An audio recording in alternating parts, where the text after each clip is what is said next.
honored today to have with us all 4 candidates for our 2 districts in the North Carolina Senate. Before we get started, we were actually able to announce the winner of each district. If you read your candidate bios, you already know a veterinarian will win in District 8, and an attorney will win in District 9. I'd like to tell you about the format for today's event. We're going to have a town hall style discussion. Each candidate will have 2 minutes for welcoming remarks to talk about his or her main goals if elected. I'll then ask some questions and we'll take as many audience questions as possible. If you would like to ask a question today, please text it in to the number that's in your program. It's 910-264-8955. Include your name and table number in the text, and we'll get microphones to as many people as possible. First, I'd like to just briefly introduce the candidates. To my immediate left is Senator Bill Rabin, the Republican candidate in District 8. Next is Dr. Ernie Ward, the Democratic candidate in District 8. Next to him is Senator Michael Lee, the Republican candidate in District 9. And on the end is Elizabeth Redenbaugh, the Democratic candidate in District 9. If we could please have a round of applause for all the candidates.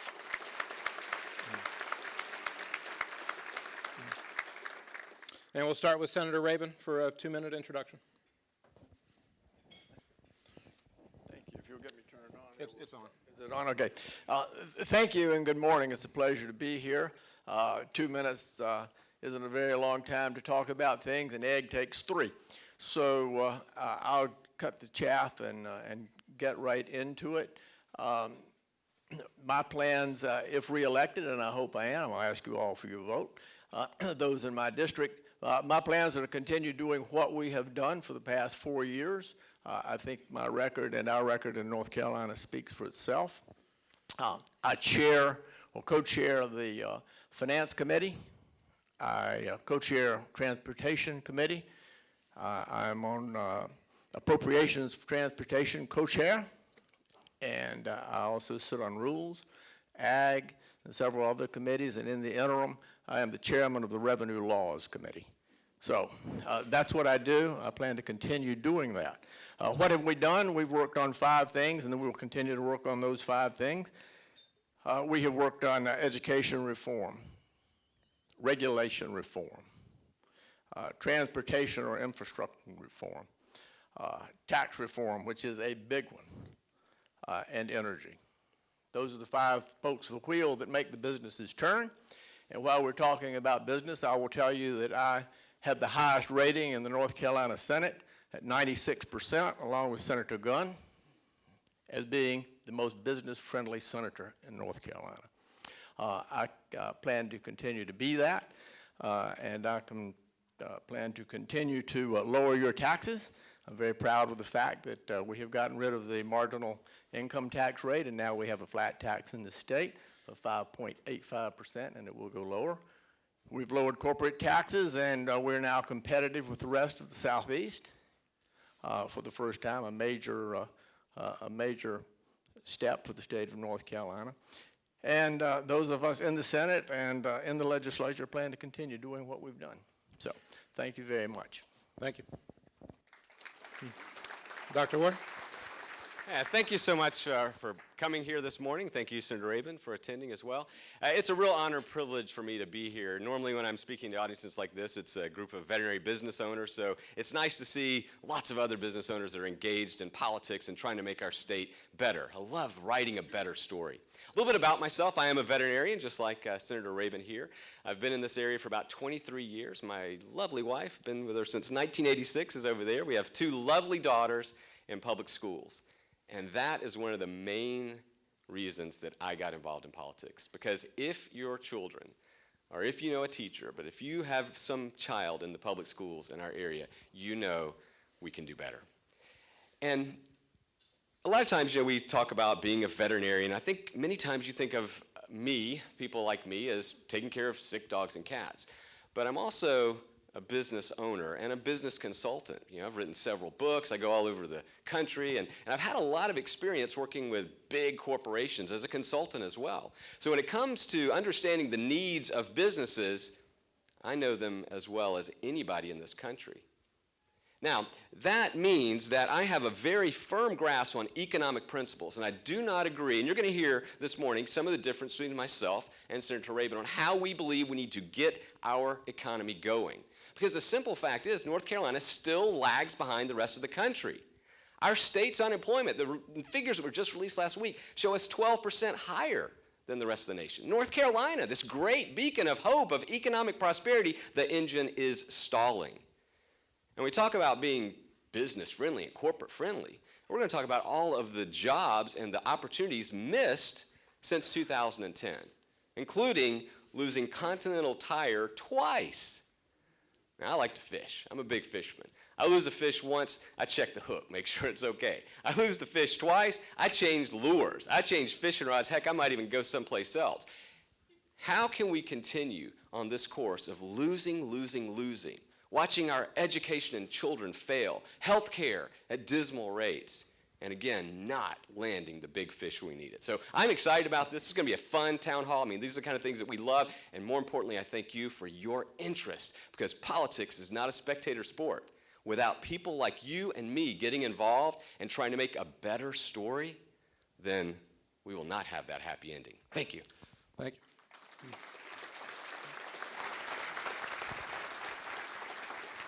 Good morning. My name is Michael Lee, and I'm running for North Carolina Senate District 9, and I may talk a little fast because Rob's going to cut me off because I won't have enough time, because I want to talk to you about some of the things that I'm interested in. I'm going to be looking at the future. I'm not going to be looking at the past. We need to do something. We need real education reform. Certainly, we need to fund education appropriately. We need to pay our teachers well, not just because they deserve it and for the work that they're doing, but so we can remain competitive in southeastern North Carolina and actually in the United States. But one thing people aren't talking about is real education reform. We need to make sure that we have school choice, whether we're talking about traditional schools, charter schools, home schools, private schools. There's now online academies. We need to make sure our children have choices, but not just with the school that they attend, but also in the curriculum. We need to create real education to career pathways. That doesn't start in high school. That starts in middle school. I was talking to Dr. Spring earlier this week or last week about a program that he knew about where 7th graders were taking certification classes as they move through, because we're losing a lot of kids in middle school. Take math and science and give them a real-world, hands-on interaction with that and how it applies, and keep that interest, because by the time they get to freshman, sophomore year, they've already decided they're going to drop out. There are a lot of other areas of education reform I'd love to talk about, but I'm going to get flagged down. Economy and jobs. It's not just what I want to do in Raleigh from that perspective. I want to work with Chairman White and Mayor Sappho and other leaders in this community to create an economic development strategic plan that we all can buy into, support, and be singing off the same sheet of music. We're attracting industry that we've got targeted business clusters, that we know that we want that type of industry in Hanover County, and that the average weekly wage gets us back up to at least North Carolina's average, but we'd love to get back up to the United States standard, because we're 25% lower than the U.S. average for weekly wage here in Hanover County. There's a lot to accomplish. We're going to talk about a lot of these things today, and Rob's going to give me the hook. So thank you very much for having me this morning.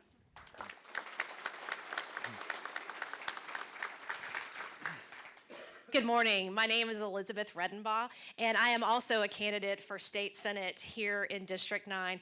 Thank you so very much for inviting me here to speak today. It is a true honor.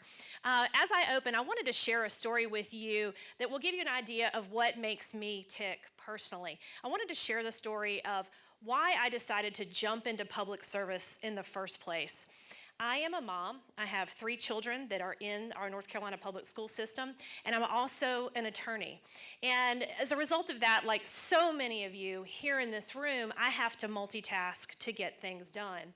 So early in 2007, I was multitasking. I was listening to a podcast of a sermon series on the book of Genesis, and I was folding laundry and putting it away. And as I was doing laundry, I heard the minister say something that I really could not shake, and it was this: that we are all made in the image and likeness of God, and therefore should be treated with dignity, value, and respect. Later that same year, I found out that our school board was contemplating some policies that I believed would not treat all of our children with the dignity, value, and respect that they deserved. And so that's when I answered that call to public service. I ran for a seat on my local school board, and I won. So today, here in 2014, I am running for state senate, and much for the same reason. This General Assembly is not treating us with the dignity, value, and respect that we deserve. They have slashed education funding, they have gutted environmental protections, and they have created a budget that is fiscally irresponsible. In the new tax plan passed by Senator Lee's allies in Raleigh, there are winners and there are losers. The winners are big business and the very wealthiest of North Carolinians. The losers are the hardworking people here in North Carolina. And the losers are also small business owners, like so many of you here in this room.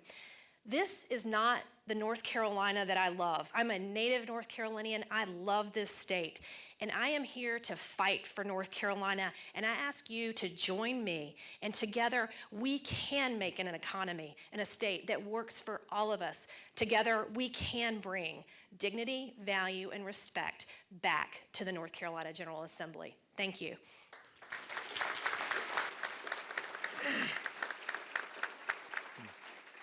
So we have a number of issues we want to cover today, and again, we'll get to as many audience questions as we can. The two topics I want to make sure we touch on, and probably where we'll spend most of our time, is on economic development and education. So starting in economic development, and we've already gotten several text questions on this related to the film industry.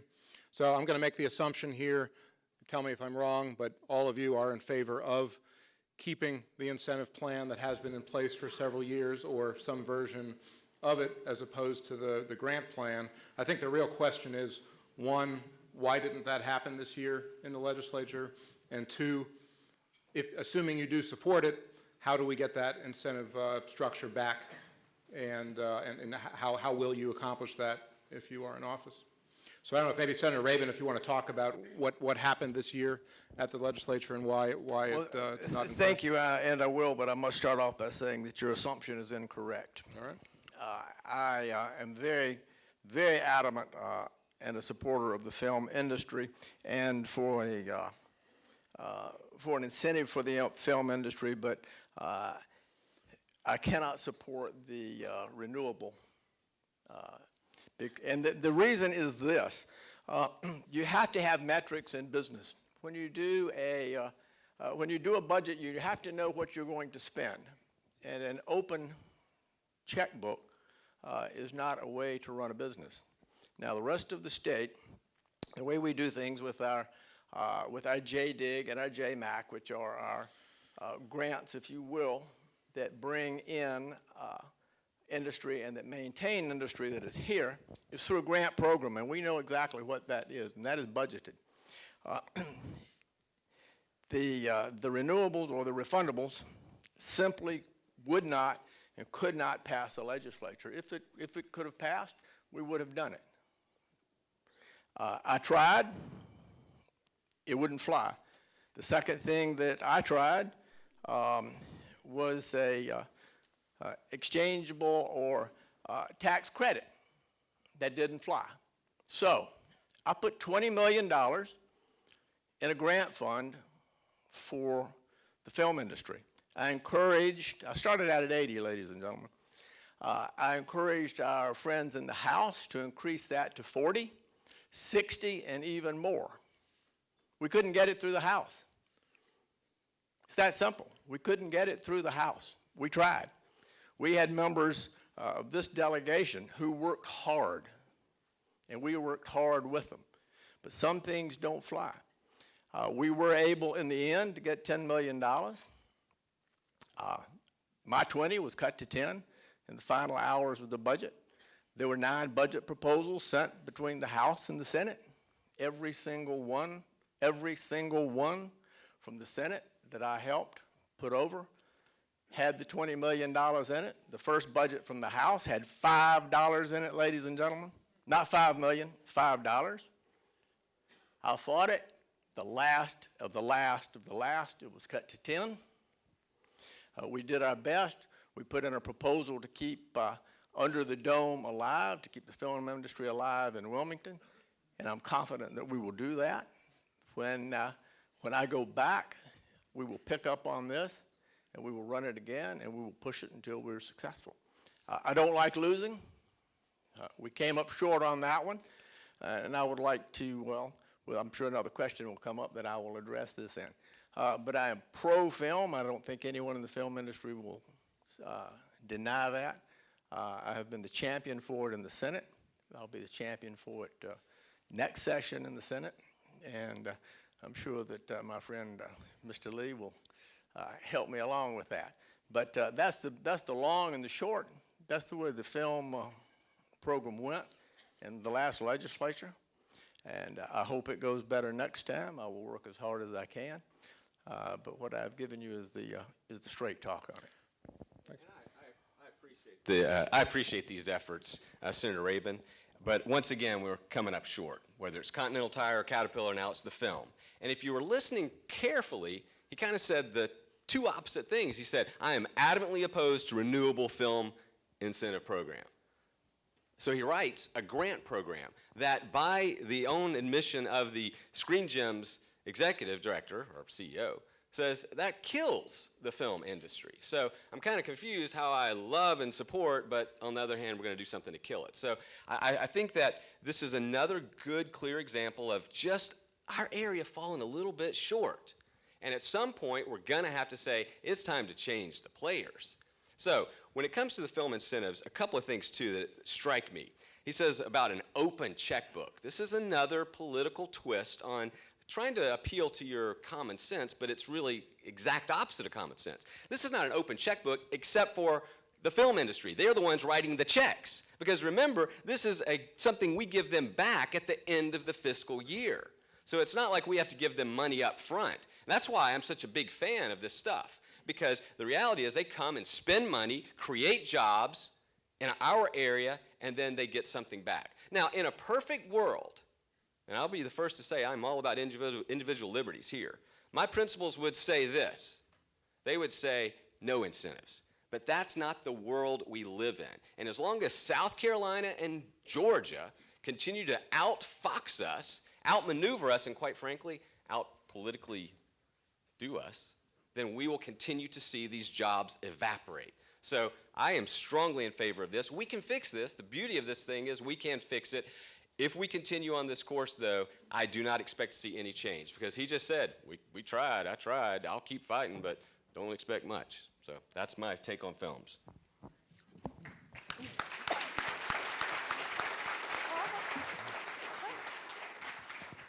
Wonderful, thank you. Again, Elizabeth Redenbaugh. I am pro-jobs, and therefore I will always be pro-incentives. We have seen time and time again here in North Carolina that incentives work. They bring job creators, they create jobs for our citizens. In North Carolina, it is quite perplexing why we have not chosen to extend our film incentive. Just this summer alone, Pat McCrory and Senator Lee's allies in the General Assembly, they actually gave incentives to Advance Auto Parts. And in exchange for that incentive, what we got in return was a net gain of 100 jobs. So it really is perplexing that we have now turned our back on our film incentives. Our film incentives have improved the quality of life here in not only New Hanover County, but across the entire state. As a result of our film incentive, there have been over 4,000 jobs created, and over 500 small businesses have been positively impacted. And I am certain that there are people sitting here in this room that depend upon the film incentive to keep their business going. I have talked throughout the course of this campaign with small business owners who rely on film to the extent that anywhere between 40 and 80% of their business comes from the film incentive. We've also turned our back on the Historic Preservation Tax Credit. The Historic Preservation Tax Credit has led to our downtown revitalization here, and it has also created jobs. Jobs. This is very, very important that we attract businesses and we attract good, clean jobs. I'm personally insulted that Governor McCrory failed to call the General Assembly back to be able to hash out all of these other economic incentive programs that we have now turned our back on. It makes absolutely no sense. The film community is a vital part of New Hanover County. We have turned our backs on our friends and our neighbors and our family. And now so many are having to leave not only New Hanover County, but the state to go to places like Georgia and Louisiana. So in conclusion, I will always support our incentives and I will always stand behind jobs. Thank you.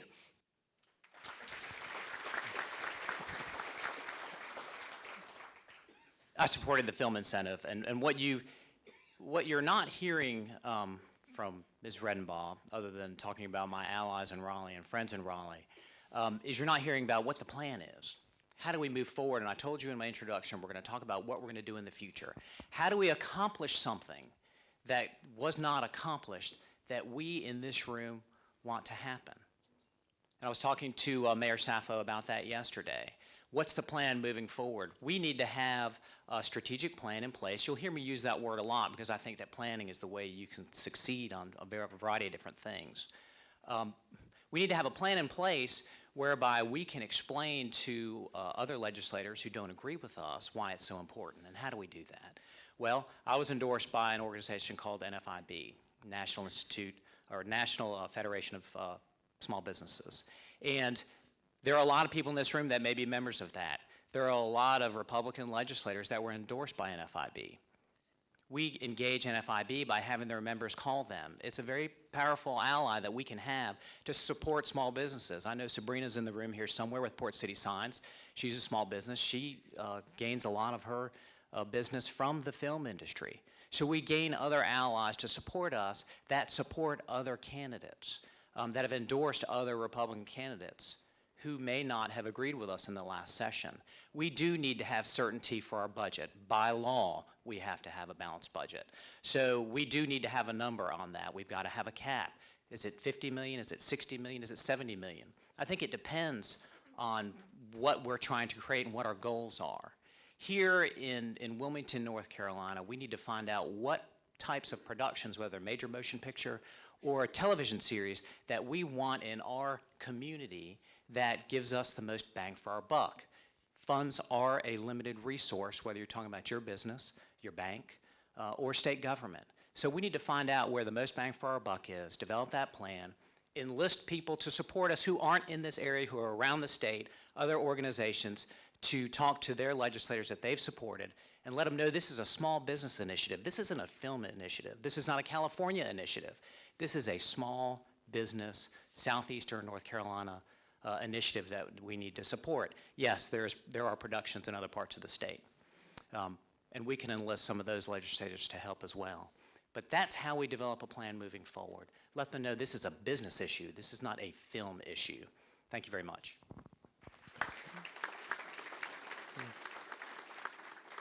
All right, we have a question from Ted at table 20. Can I make a comment? Okay, yeah. Wonderful. Now, I just wanted to add, in the 21 years that I have lived here in New Hanover County, both my husband and I, this is the biggest hit I have ever seen our area take.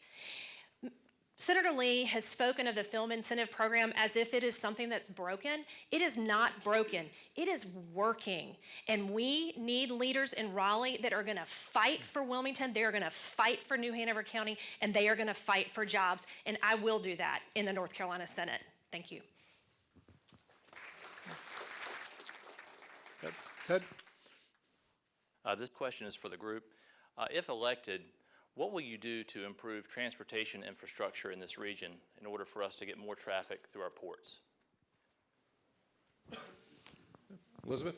Oh, absolutely. Thank you for asking that question. I think it's a wonderful question. New Hanover County is the second smallest county in North Carolina geographically. And at the same time, we've actually got the 8th largest population in the state.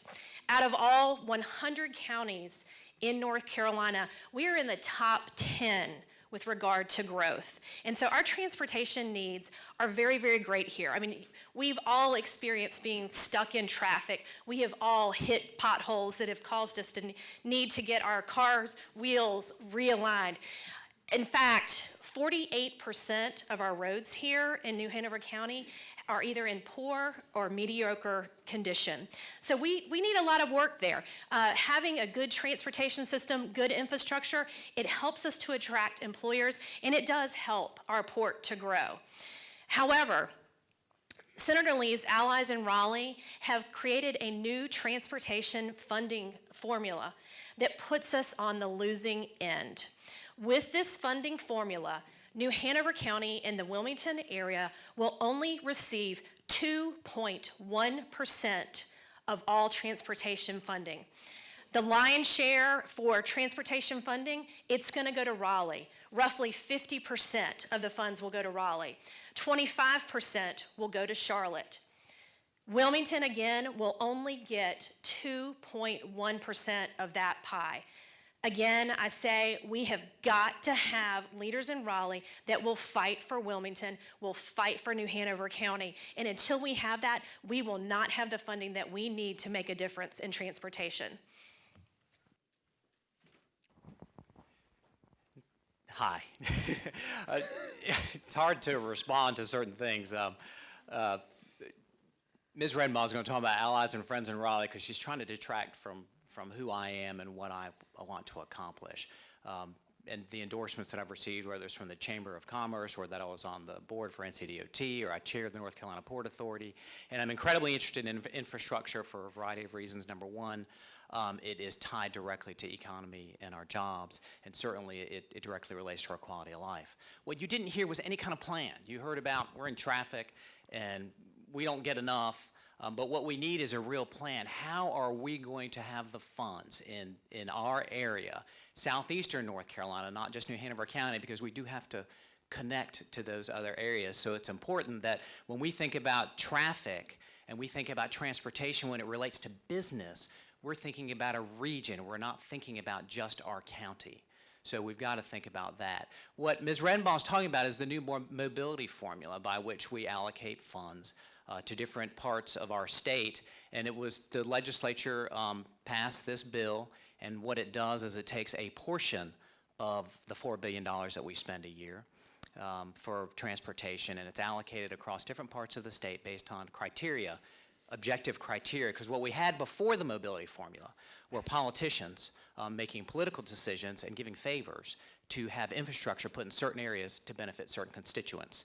And I, for one, want to take the politics out of transportation because it's been there for decades and decades and decades. So that was step one. Step two is to further tweak that mobility formula to make sure that we have the transportation infrastructure that we need to access not just our ports, but our airports and other areas that are key to industry and moving their products back and forth, whether it's going internationally or domestically or just intrastate. So we need to develop a relationship not only with the Secretary of Transportation, the administration, and work in the legislature to tweak that funding formula to make sure that we're focusing on those things. The funding formula in our region actually benefits southeastern North Carolina more than the region as a whole, because what it's talking about is it's focusing on business issues, transportation, multimodal, transportation, freight movement to and from our ports, our airport, and other arteries. So it's vitally important that we move forward with this plan. We tweak the mobility formula. We look at our regional allocation, which our region actually was able to make that decision on. And then we look at the division-wide needs, which is Division 3, and how those funds are allocated. One thing that we need to keep in mind, though, that we have a significant issue with is 1/4 of our budget comes from the federal government, a little over $1 billion.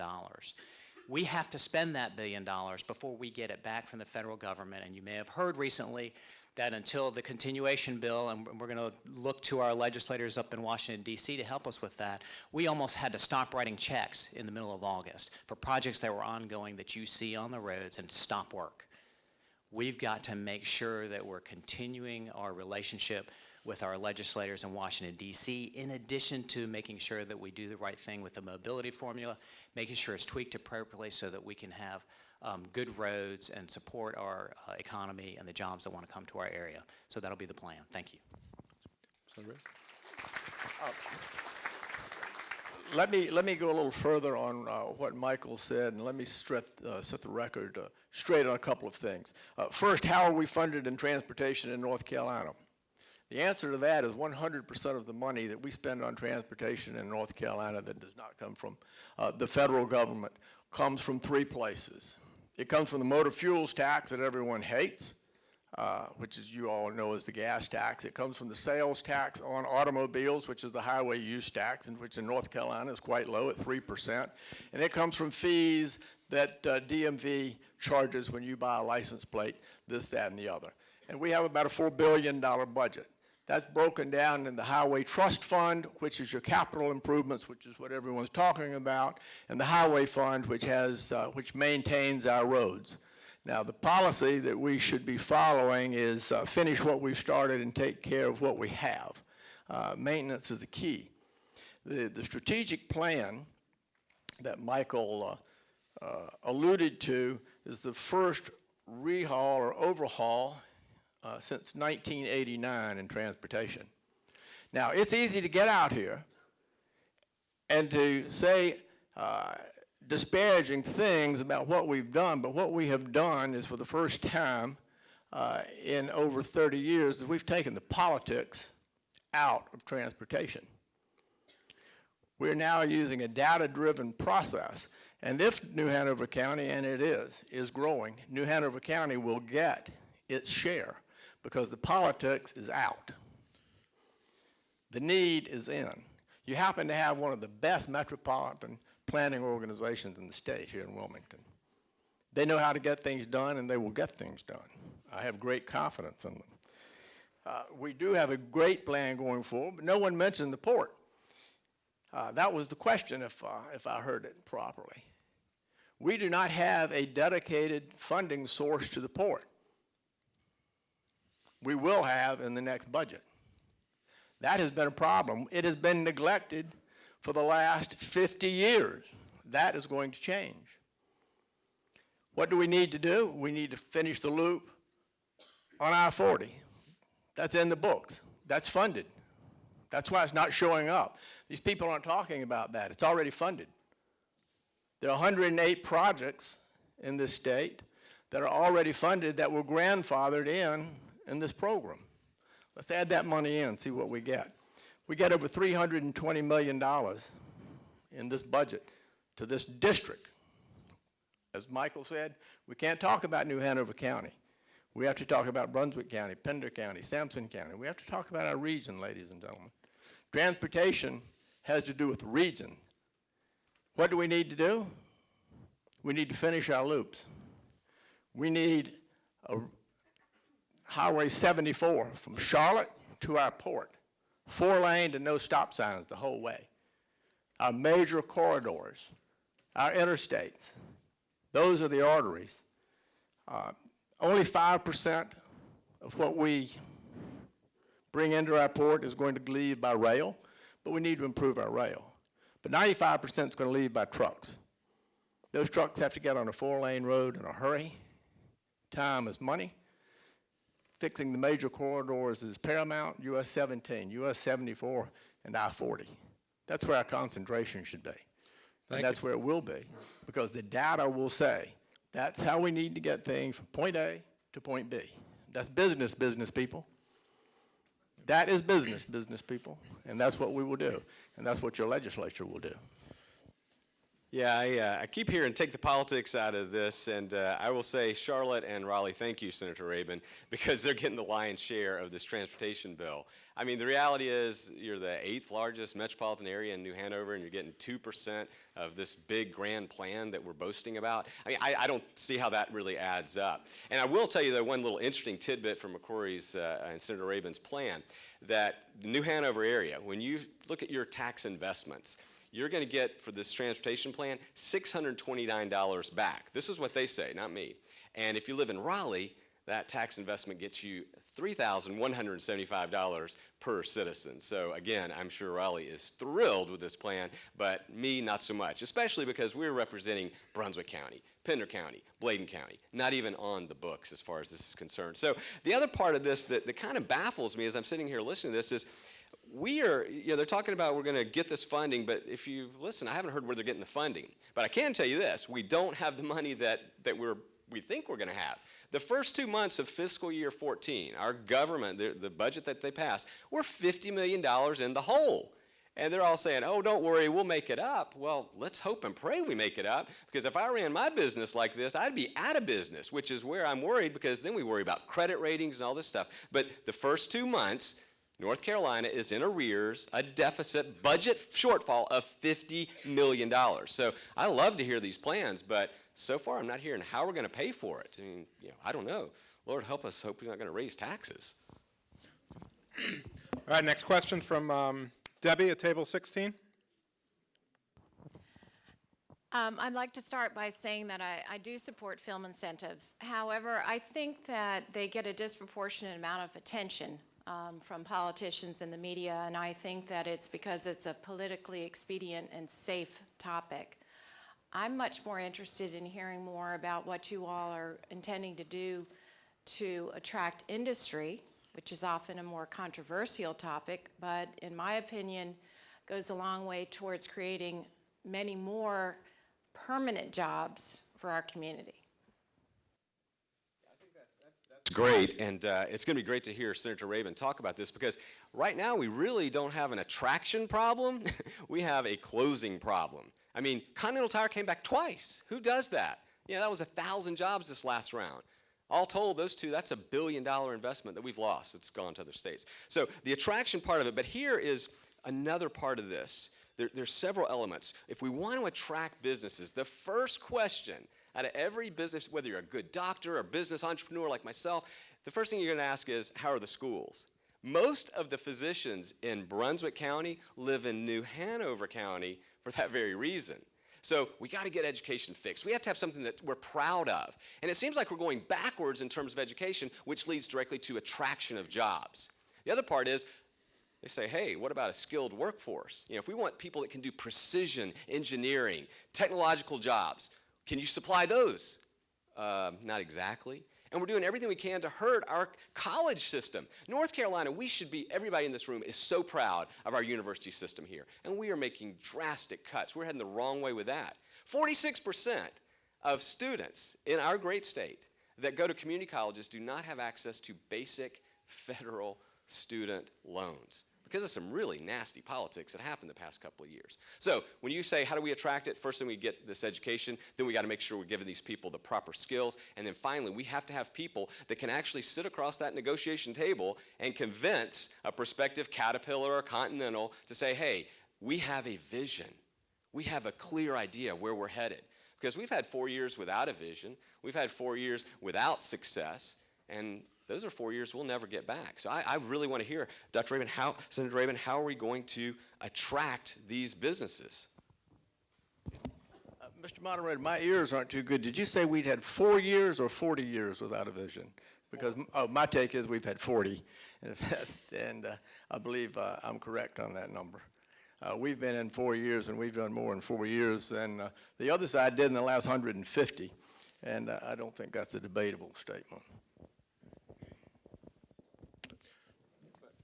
How are we going to, she asked, the question was, how are you going to attract more? Well, okay, we can argue about 40 years, 4 years. How are we going to attract new businesses? I laid out some ideas, but I really want to hear it. You're in charge. Thank you, and we have done a good job with that since you opened that door. Let me say, we are attracting new business, and the day after we passed our tax reform plan, the only one passed in the United States last year, by the way. Other states tried and failed. We did not. The day after we passed that, the phone started ringing off the hook. Sharon Decker, Secretary of Commerce, will be glad to verify that. We have more businesses looking now than we have had in the last decade. And we are closing some businesses. We have missed some in this area. The ports was a problem. Workforce was a problem I inherited, a problem that I plan to fix, a problem that I have been fixing. We have regulatory reform in place. We got rid of almost 2,000 regulations now that were redundant and depressing to the business community. They're gone. We've done that in 2 years. 40 years they were sitting there. We've done the tax reform. We did that in 3 years. 40 years we were under the burden of that. We are making great strides, and we will continue. I will bet you that in the next session we will pass a closing fund. That's almost a guarantee. But I can't stand here and guarantee what we're going to do until we do it. But let me say on that word, we had a job package. It passed the Senate. And it passed the Senate well with much debate. It went to the House, and it was killed in the House. And it was killed by the Democrats in the House, ladies and gentlemen, by a vote of 26-7, with 19 members of that body not showing up to vote. That's what happened to the job package in North Carolina. That's what happened. Remember again, we're going to change everything. We're doing such a terrible job. 26-7, down the tube. That's what happened to the plant across the river. That's what happened to the film industry. And that is the truth. Let's hold on. Let's let District 9 get in here. Yes. This General Assembly has taken the tools out of our tool belt to be able to attract businesses to New Hanover County and to North Carolina. As we've already discussed, they have turned their backs on incentives. They have. Governor McCrory refused to call this General Assembly back and to deal with that issue, and it is of such vital importance.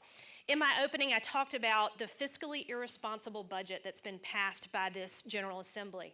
And it is fiscally irresponsible. There is a hole in our budget. This year, it was $500 million. Next year, it's projected it could climb all the way up to $1 billion. Over the next 5 years, the hole in our budget could cost us $2.4 billion.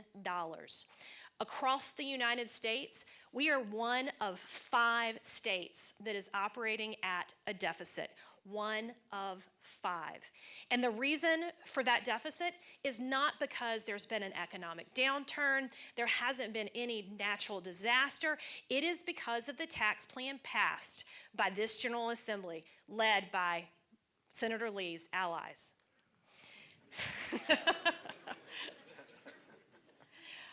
We have got to change our priorities. When we pass a budget that leaves such a large hole, we do not have the money to invest in the drivers of our economy. We cannot invest properly into public education. We can't invest into our infrastructure and the transportation funding formula that we've already discussed, that we get the short end of the stick on that. And we can't invest in innovation. So again, we need leaders in Raleigh that are going to fight for all of us, that are not going to serve just the interests of big corporations and special interests. We need leaders in Raleigh who are going to work for every one of us and build an economy that works for the hardworking North Carolinians and our small business owners, like so many of you in this room. Thank you. Me again. Again, I'm going to talk about moving forward and what we do. I'm not going to talk about the past. And one of the things you learn when you do something like this, if you don't know the answer, you switch the topic. And I think the topic was how do we work on attracting jobs and create economic viability in our area. And I want to help with that in Raleigh, but I tell you, a lot of that's going to start here at home. And what I'd like to do is work with people like Chairman White and Mayor Sappho and Jim Fleckner over at the CFPUA, and other folks not within just our local governmental leadership, but within our business community. My wife, who's sitting right there, she likes to call me a nerd because I really enjoy reading reports like the Garner Report, the 7 Portals study, and the study we did out at the ports when we were talking about how to better utilize our ports to create economic growth throughout North Carolina. We need to take those things and sit down as leaders in our community. We need to develop a real strategic plan. We need to figure out what types of industry clusters we want to attract, making sure that we know where those base weekly wages are, because I said earlier, we're 25% lower than the United States, and we're significantly lower than the average weekly salary in North Carolina. We need to take those targeted clusters and look at how we can attract those to our area, making sure that we're all in agreement so we all can be singing off the same sheet of music here in Hanover County and southeastern North Carolina. That's how we work together to attract jobs to our area. We need to be working together. We need to be utilizing our ports and our other assets. One example, a perfect example, is our airport. You have a shovel-ready site with a future trade zone in application that will likely come through in the next 6 to 8 months. I was out at the airport the other day. You've got a shovel-ready site, access to air, right on a rail corridor so you can have a spur come in that can support aerospace and planes for construction. We can work with our community college to develop a certification program. We're surrounded by several bases where you have folks coming out of the military that has this experience in just GA mechanics and other aerospace technologies, people that have that experience that are coming right out, already trained, and some that just need some retraining. Those are the things that we need to be doing. Create this plan, make sure we have buy-in, it's environmentally responsible, and we have all groups sitting around the table, and let's decide what we want in New Hanover County, and then have our policies, regulations, and ordinances, land use plan to correspond to that, so that we can all talk to these industries and let them know that we are welcoming them here, if I can talk. So, thank you. Next question is table 12. Steve?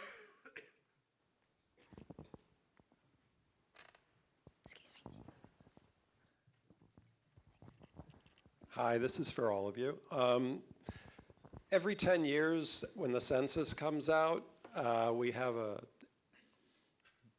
decennial, I think is the word, ritual where the legislature redraws the federal and state legislative boundaries.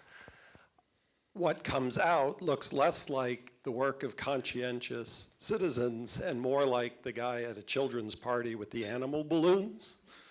We get crazy districts, and I'd just like to know from each of you whether you would support the formation of a nonpartisan commission for the next census to redraw the lines. Thank you. Yes, thank you for that question, and you're absolutely right, but the difference between the crazy animal balloons is this is a very clever and precise gerrymandering that occurs. And the difference that happened, everybody says, gosh, how in the world do we get these crazy districts in 2010? Computer technology. I mean, we know this, you know this, we use this in our businesses, and you do as well. And so if you're in the political party that's in power, you can now very precisely, I am running for 2 districts in downtown Wilmington. And on one side of a street, you vote for one of these 2. And on the other side of the street, you have the choice between us. Very confusing. We have to do better. Our citizens, our state's future deserves better. So I am completely in support of what you're talking about. We need to take the politics out of that for sure, and let's get back to let's draw the lines correctly that reflect the principles and values of the people in our districts, not where we're trying to say, wait a second, let's go all the way over here because that's a nice neighborhood to have in our block. So thank you for that question, and I would hope everybody would support this fully. I also support that wholeheartedly. What we have done in North Carolina is we have drawn districts in such a way that it encourages our elected officials to go to the extreme end of their party. There's no meeting in the middle. I think all of us can agree that North Carolina does better when we have both parties represented and both sides represented in our General Assembly. When we meet in that middle, we can come to shared solutions. I think it's very, very important that the people be able to choose their representative and not have that district drawn in such a way that their representative is really chosen for them. Thank you. I'll speak on this next. In 2012 or 10? 2010. 2010 was the first time in over 100 years that Republicans actually took control of the Senate. And it doesn't matter what party you're in, you would think that that was kind of an anomaly. And that happened by virtue of this concept of redistricting. And for those of you who don't know, the lines are drawn by essentially the party in power because they're the one that can pass it. So we do need to do something about that. We need to create a nonpartisan commission so that you don't have partisanship in this process. Because no matter what party you're in, being in control for too long is not a good thing, whether you're Republican, Democrat, Independent, Libertarian. We need to have checks and balances. The question that we need to answer is how do we accomplish that, whether that has to be through a constitutional amendment so that it just can't be reversed again by a subsequent legislature. So those are the things that we really need to look at. So thank you. Let me, as I like to do, give you a little education on this, if I may. And you're not entirely correct, but you're close. So we will play horseshoes again. Every 10 years, this is the history, every 10 years the districts are drawn. And they're drawn according to the U.S. Census. And this is how it works. You take the population of North Carolina, you divide it by 50. That population then defines how many people will be in a Senate district. You divide it by 120, you get how many people will be in a House district. You divide it by 13, you get how many people will be in the U.S. Congress district, okay? That's the background. Now, the Voters' Right Act, which is constitutional. The Voters' Right Act goes further, and it gives you tolerances, or gives us tolerances, to what that can be. In the Senate, it's plus or minus 5% or something like that. But it also says any single county that can have its own senator, standalone, must have that senator. That must be drawn first. Got it? Any two counties that are contiguous, that share a border, that can support one senator must be a Senate district. That one, those go out of the way. Any three counties then come in. After that, it's more or less a free-for-all, but you have to make up by changing the borders and this and that. That's the law. That we won't change. Should it be nonpartisan? Probably so. Should it be fair? Should it be legal? Legal? Yes. Should it be competitive? Yes. And as much as we can get the partisan politics out of it, yes. But let me give you one little example that may startle you, because, Dr. Ward, we will always have people stepping across the road voting in different districts and in different precincts. And the reason is, in the determination of a congressional district, Senator Rouser will attest to this, the tolerance is plus or minus one voter. Of the 750,000 people that are in a congressional district, the tolerance on the people drawing those maps is plus or minus one voter. I bet you didn't know that. Makes it pretty doggone hard to draw those districts. So I think in the future, they will be drawn by computer. I think they'll probably be under the auspices of a nonpartisan group, and I hope that's the way it goes. But it is very difficult and time-consuming and tough situation to work through. But they should be legal, they should be fair, and they should be competitive. And in my opinion, they should be nonpartisan. They should represent everyone. We've only got about 10 minutes left. I want to get to a few more topics before we have to go. The next question's Lisa, table 14.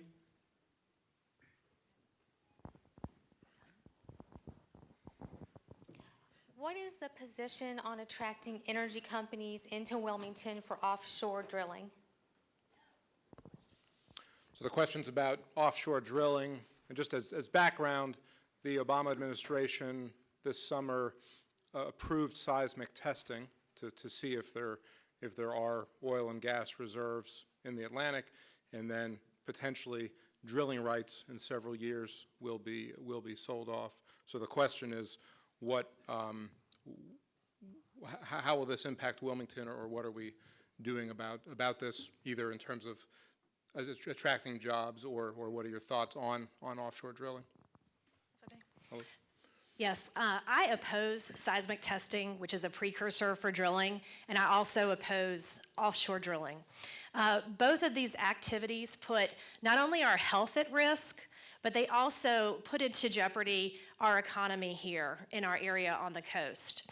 If you look at seismic testing and offshore drilling, they put at risk marine mammals. When we drill offshore, there is a mud that comes from the drilling process. And in that mud, we have cadmium, lead, and mercury. And that is going to wash up on our shores. And when we send our children and our friends and those that are visiting us here in Wilmington out to our beaches, we want those beaches to be a safe place. We don't need to worry about toxic chemicals washing up on our shores. Not at all. The infrastructure that it will take to bring pipelines and refineries to process the oil that they are looking for off the coast, that will do damage to our beaches, and we cannot afford to lose Wrightsville Beach or Masonboro Island or Carolina Beach. If you look at the state of Louisiana, Louisiana is losing 24 square miles of coastal wetlands each and every year because of the infrastructure necessary to support the offshore drilling. New Hanover County cannot afford to take another hit. We have taken a tremendous hit with the loss of our film incentives, and we can't afford to lose our fisheries. The fishing industry in North Carolina is big business. It produces 18,000 jobs, and it is a $20 billion a year industry.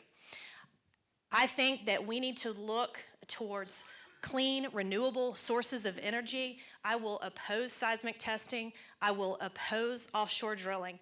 New Hanover County and North Carolina can do better. It is not worth the risk to our health, and it is not worth the risk to our pocketbook. Thank you.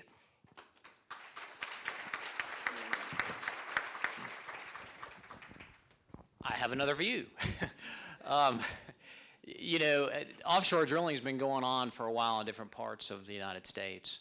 I do support offshore drilling, provided that it can be done in an environmentally responsible way, and that any derricks or rigs are beyond the event horizon, so that if you're sitting on Wrightsville Beach or Topsail Beach or Carolina Beach or Curry Beach, that you can't see a rig out there, because that is something that we really don't want to have.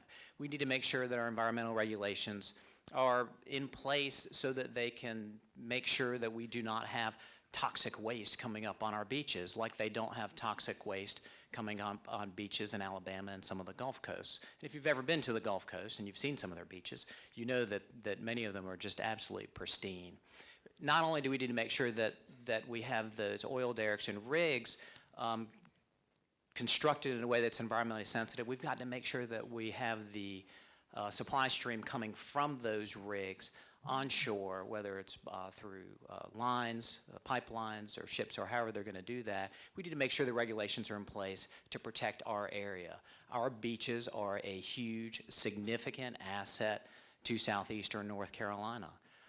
Not just to southeastern North Carolina, but to North Carolina as a whole. And we need to make sure that we protect them. But we cannot foreclose an opportunity for North Carolina to not only become energy independent through the natural gas that is offshore, but also to have those revenues to further bolster some of the budget issues that we're having here today, so that we can better fund a variety of different programs, whether we're talking about education or some of the other programs that we want to have as North Carolinians. So I do support offshore drilling. We just need to do it in a very environmentally responsible way. Thank you very much.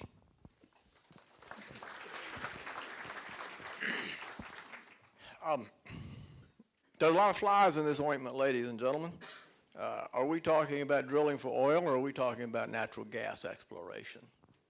There's a difference. Natural gas doesn't really spill. Oil spills. But but before we talk about tapping our natural resources, and they happen to be abundant in this state, just like many of our other resources. Of course, as you probably know, North Carolina has no coal, thank goodness. We're moving away from coal as a nation. We're also moving away from nuclear energy as a nation, and we don't need to be dependent on foreign oil. Now, who in this room will decry cancer research? Who? Raise your hand. Who in this room will decry education research? Raise your hand. What we're talking about here is research for our natural gas offshore that we think we have. It hasn't been proven. But let's see what we have. Let's do it responsibly. Let's look at the options, but let's become energy independent.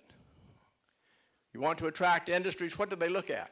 They look at cheap power. It's a big expense to the industry. If we can use our own natural gas and even export natural gas, as some experts say we can, that is an industry. That's what we're here about. We're business people. So, are we afraid of the dark? Well, let's turn the lights on. Let's see what we have. Let's do it responsibly. Let's do it in an environmentally safe way. It can be done. This is not new. In fact, the family that owns Bald Head Island invented the process, and it's been refined and refined and refined. And when the Energy Commission of North Carolina finishes its work, I'll bet you that we will have the strictest of all regulations in the United States because we're building on the best. But I challenge you to take the challenge,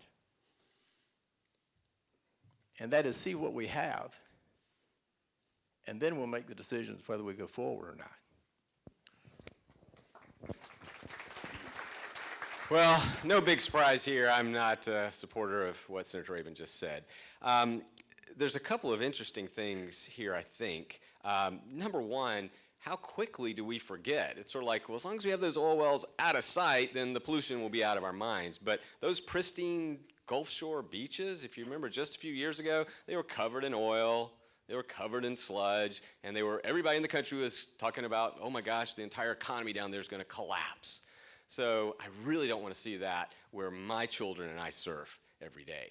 So, wow, I'm a little nervous about this. But it's interesting how we kind of started confusing fracking with offshore drilling and seismic testing. Because I think all of you, I mean, especially if you have parents or you enjoy our beautiful outdoors resources here, I mean, these are serious issues that we are sort of rushing towards. I mean, the one thing that I was disappointed in was they promised, the legislature said, we're not going to rush into this fracking thing until we've really had thorough discussions, and yet they passed the law, started issuing permits before the first public discussion was held. So I felt a little left out of that entire debate, and I think that's really important because we aren't, as a people, able to make these decisions. We have people behind closed doors who are actually deciding the fate of our water.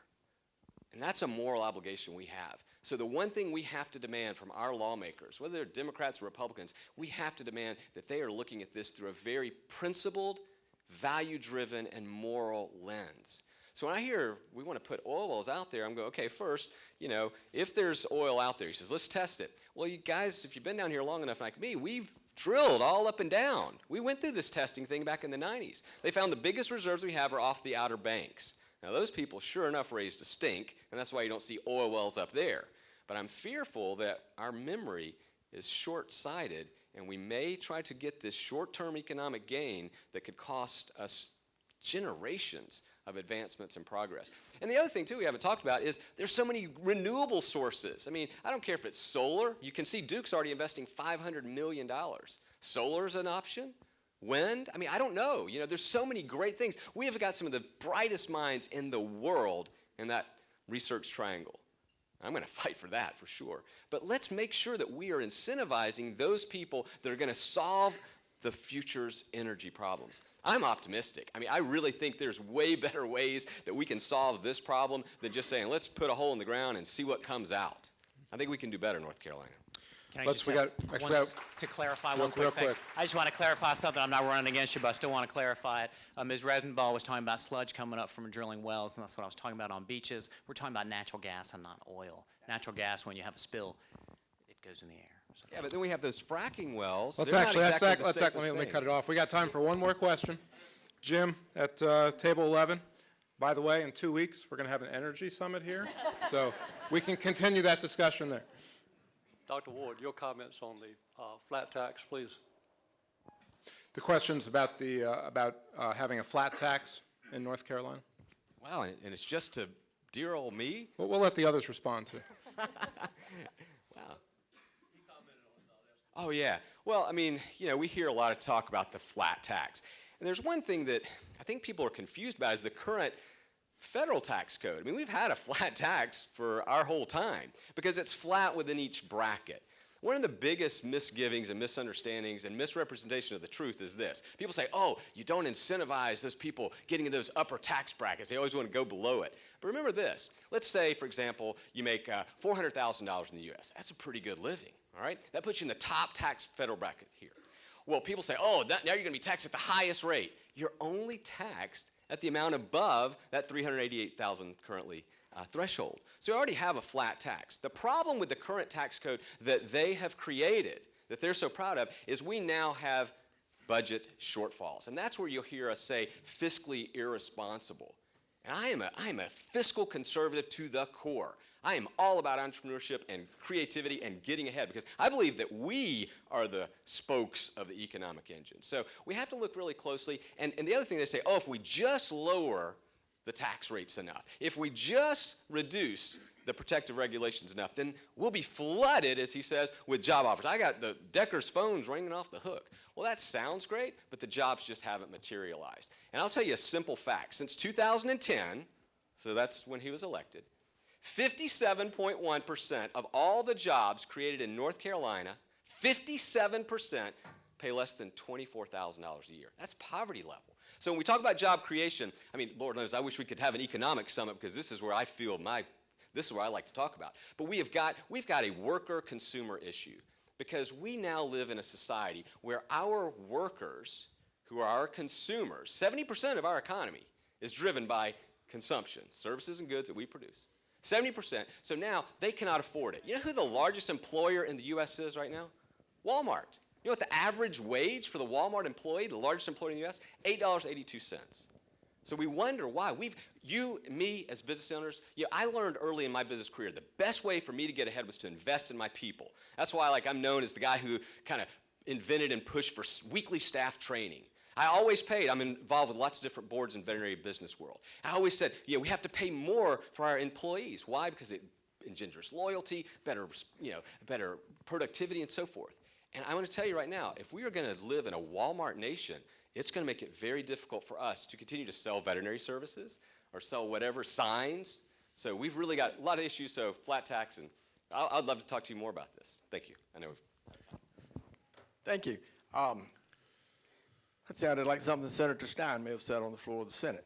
But to address we are now at a 5.85% personal income tax rate. No, we have not had a flat tax. We are. But Dr. Ward hit a very, very good point, and I want to applaud him on that. And that is consumption. And that is the fair tax, ladies and gentlemen, is the consumption tax. You are taxed on what you spend, not on what you make. And that is exactly the direction we're headed, and that's where we're going to go in North Carolina. We are going toward a consumption tax, which is a sales tax, if you want to call it that. You are taxed on what you spend. We're trying to get there. We have opened the door, and we are headed in that direction. And what does that do? What does that do? That brings the rats into the sunlight. Everyone who's beating the system, on their personal income tax or avoiding tax or working for cash or living off means that no one knows about, whether it's the drug dealer or whether it's the person who just says, pay me under the table and I'll do it for less, and competes for the jobs and competes against your business. Everyone then pays on what they spend, and our personal income tax goes lower. The base is broadened, the income tax goes lower, and one day, with forward-thinking legislators and people that really have the nerve to stand up and do it, we may join Florida and Tennessee and Texas and some of those other states that have no personal income tax. And if and when we do, we will be the only state in history that ever had an income tax that did away with it. And that is my goal.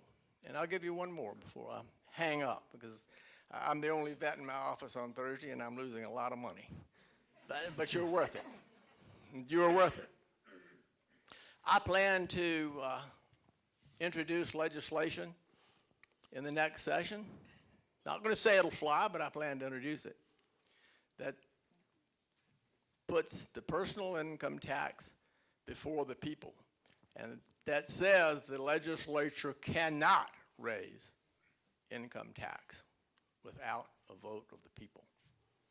That will push us further toward the flat tax and put it away, and that will push us further toward a consumption-based tax. And that will bring the rats into the sunlight. So, thank you.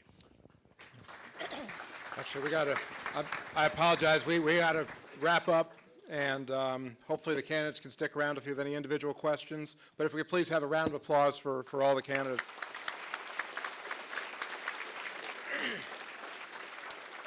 Please don't forget, the early voting starts October 23rd, and the general election is November 4th. We'll hopefully see you at the Energy Summit in 2 weeks.